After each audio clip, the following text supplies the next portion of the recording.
Blackstone Publishing presents St. Albans Fire by Archer Mayer. This book is read by Tom Taylorson. Preface. St. Albans Fire was stimulated by two happenstance encounters. I was speaking with a group of high school students in St. Albans, Vermont, when a mother/volunteer named Paula Yandow approached me and asked if I'd ever written a mystery featuring the Vermont dairy industry. To my negative response, she offered to introduce me to her farming family and to educate me in some of the complexities and skullduggery of the milk business.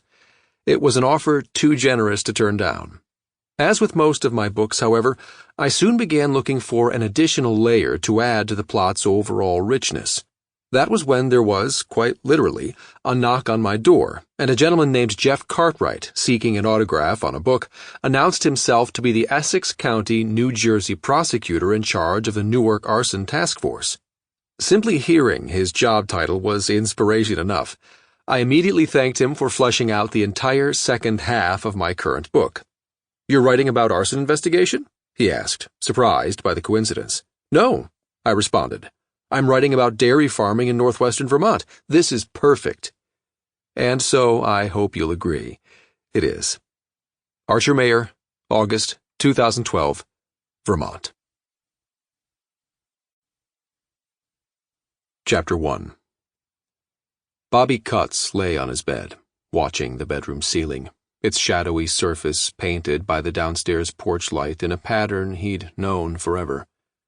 This room and the barn across the road had always been his sanctuaries, places of private celebration during high times, as when Beverly Cable allowed him a kiss in the 8th grade, and harbors to which he retired in pain, as now, when Mary Ann had once again suggested that they should try seeing other people.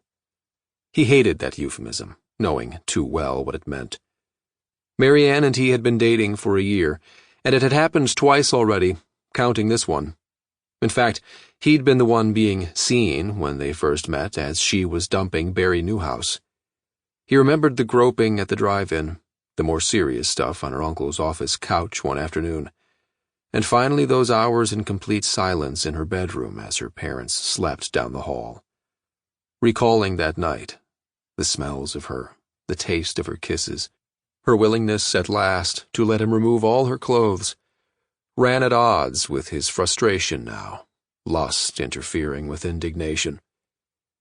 He sat up and swung his legs over the side of the bed, staring moodily out the window, his anger back on track, ignoring the winter chill radiating.